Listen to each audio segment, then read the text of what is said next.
जब मैं एरिक में आया तो मुझे मेरा संपर्क बहुत दिग्गज विद्वानों से हुआ, मगर कुछ लोग जो उस फील्ड में बहुत जाने माने नाम थे, जैसे प्रोफेसर जे.एन. जोशी थे, professor R P. Singh of Patna थे, तो इन लोगों ने इसमें मेरे इस मत से बहुत सहयोग किया।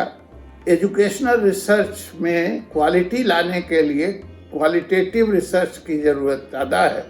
क्वांटिटेटिव एस्पेक्ट का ओवरप्ले जो आजकल होता है स्टैटिस्टिकल मेथड में, वो कोई ख़ास माने नहीं रखता। मान लीजिए थोड़ी देर के लिए कहे कि ये हाइपोथेसिस है, ये है नल हाइपोथेसिस है, या ये हाइपोथेसिस है, या ये सिग्निफिकेंट है, तो सिग्निफिकेंट है तो क्या, उसके बाद क्या? तो मुझे मेरी एक इमेज ये निकल के आई कि मैं यूनिवर्सिटी फैकल्टीज़ में लोग मुझे ये मानने लगे कि क्वालिटेटिव रिसर्च के एक एक्सपोनेंट के तौर पर मुझे जाना जाने लगा। चूँकि मेरा आयाम बदल गया था, from field researcher to research administrator. मुझे एनसीईआरटी ने हेड बना दिया department of education of groups with special needs. तो इसमें ट्राइबल एजुकेशन भी था, education of schedule caste schedule tribes था, एजुकेशन ऑफ माइनॉरिटीज भी था, and of course education of the disadvantaged and the children with learning disabilities etcetera etcetera. इसमें एक significant काम जो मैंने किया वो ये था कि minorities modernisation of madrasa education, इस पर मैंने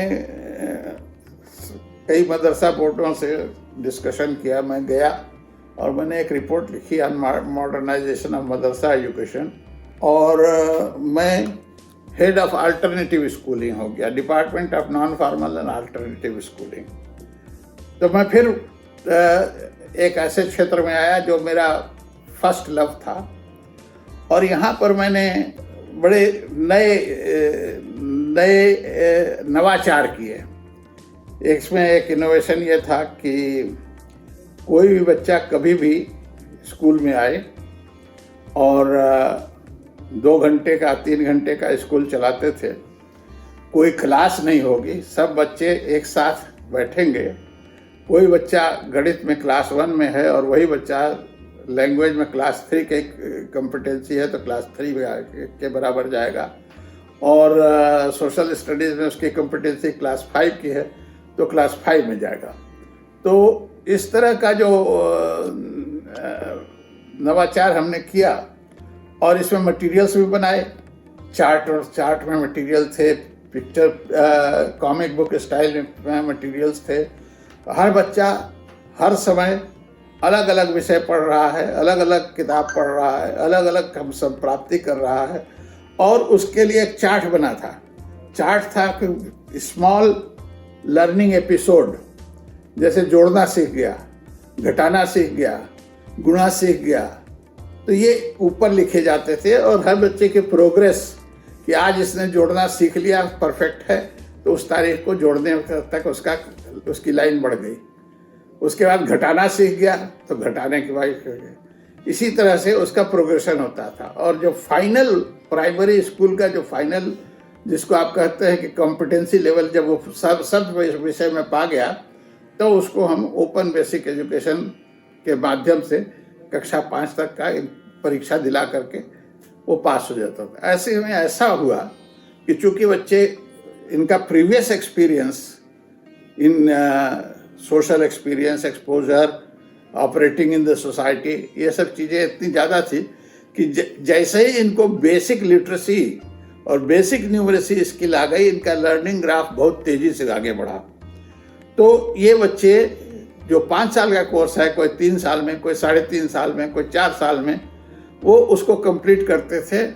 और इस प्रकार से इसको जब मैं NIOS में बाद में आया तो मैंने इसको कार्यान्वित भी किया, और ये बच्चे जब पास करने के बाद 3 साल में 5 पास कर गए, 3.5 साल में 5 पास कर गए, 2.5 साल में 5 पास कर गए, तो आगे 6, 7, 8 में उनका नाम लिखा गया। तो इस तरह से एक ये नवाचार किया। इसमें जैसे आप एक छोटा सा एग्जांपल देते हैं, एक चार्ट बना दिया। चार्ट में बना हुआ है कि एक तो चिमनी से धुआं निकल रहा है, एक गड्ढा है, उसमें भैंस भी नहा रही है, एक आदमी टॉयलेट से आया है वो धो भी रहा है, एक आदमी घड़े में पानी लेके जा रहा है, और वो चार्ट का नाम है पोल्यूशन। और एक तरफ से बगल से कार जा रही है, उसका भूं बज रहा। तो टाइप्स ऑफ पोल्यूशन उसमें, अब इस पर डिस्कशन ग्रुप होगा, बच्चे आपस में डिस्कस करें क्या हो रहा है, और जो हो रहा है उसको लिखें। ध्वनि प्रदूषण हो रहा है, वायु प्रदूषण हो रहा है, वाटर पोल्यूशन हो रहा है, ये चीज। तो एक चार्ट में हमने बच्चों से डिस्कस करा करके और उनको अपनी कॉपी में लिखवा दिया। तो इस प्रकार से तीनों सेक्शन उसको कवर कर लिया। फिर उसके बाद बनाया हमने कि कॉमिक बुक बनाया। वो कॉमिक बुक जैसे एक स्टोरी बनाई है। स्टोरी बनाने के बाद उसको बच्चे पढ़ते गए। उसमें ध्यान ये रखा कि 8 वर्ड 10 वर्ड से ज़्यादा का सेंटेंस ना हो, उसमें कोई संयुक्ताक्षर ना आए उस सेंटेंस में, उसमें जो कॉन्सेप्ट है वो क्लैरिफाई हों। तो इस तरह के कॉमिक बुक बने, समझे बूझे रोक भगाएं। तो वो इस तरह के कई मटेरियल बने थे।